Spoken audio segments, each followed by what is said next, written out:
21st, 2012, I gave birth to a baby girl, perfect girl. She was later diagnosed with Rett syndrome. She tried and failed 5 medications. She started with phenobarbital at 5 weeks old. When she was a year old, she was prescribed Oxy, which is a pill. She was diagnosed in August with Rett syndrome. My husband and I followed everything we had to do to get a medical marijuana card. Her neurologist wrote us a letter. Her pediatrician wrote us a letter. We went to New York City to see a psychiatrist. He wrote us a letter. I got every file, every test, every ounce of blood work that I ever had, and I submitted it to a certified medical marijuana doctor in the state of New Jersey. He said he was going to file her application a week later. Well, 2 weeks went by, and nothing happened. I called his office. I called the state to see what can happen. He cashed my check right away. November 26th, we put Sabina to bed.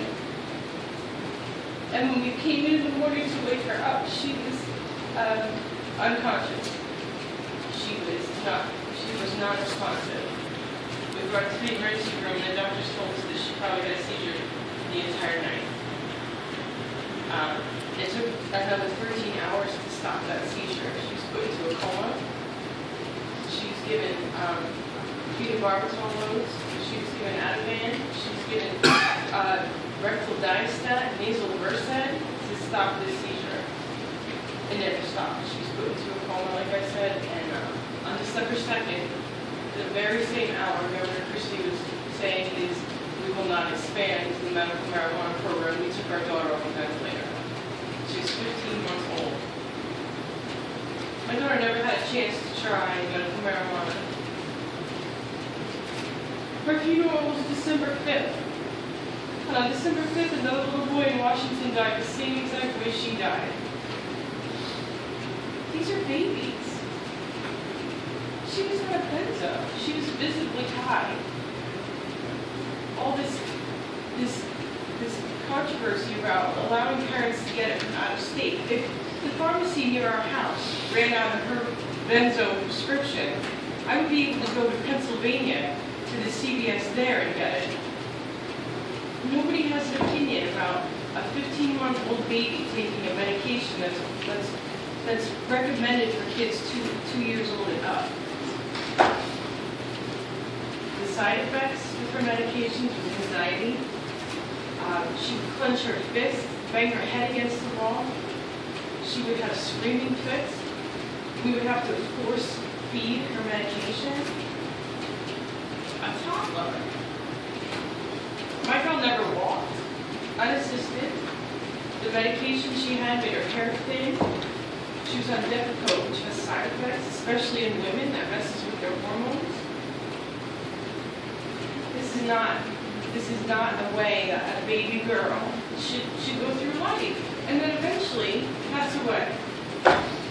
She never had access. Make no mistake that I'm a law-abiding citizen. I did try to get it illegally for her.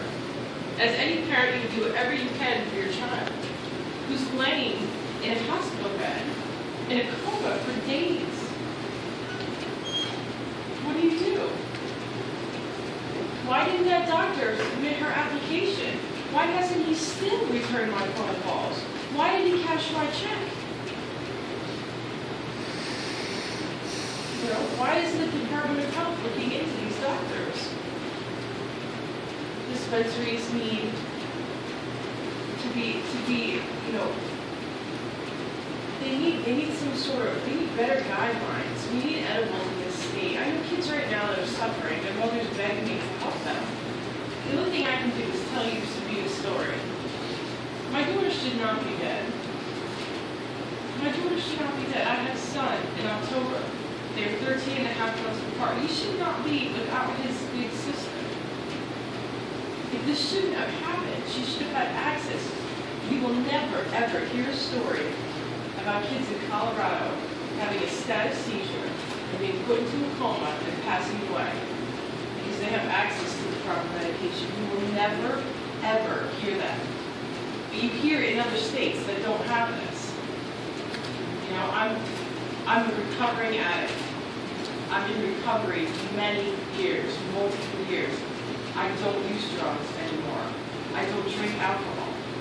Okay? I don't condone recreational use. That's not who I am. I don't judge people. Whatever they want to do with their lives is their lives. But medical marijuana would have saved my daughter's life, bottom line. Saved her life. Saved it. We would have had to take her off a ventilator.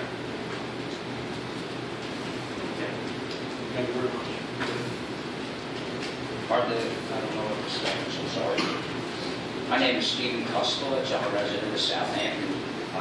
I'm here on myself. I know everybody here, but I'm a sick person.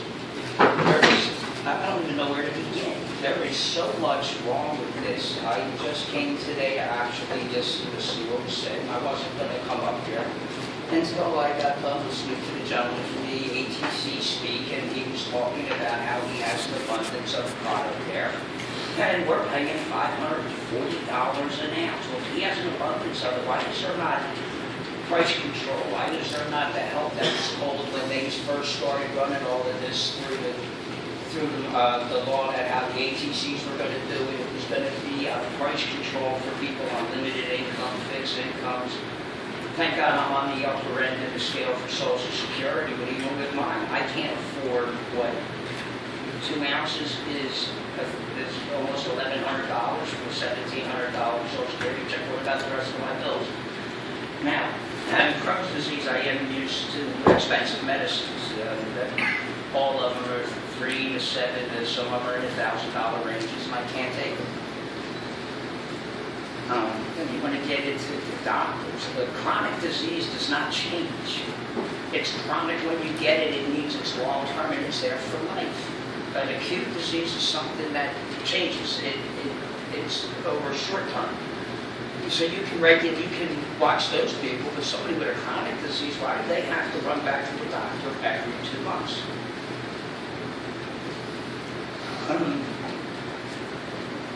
I wanted the card.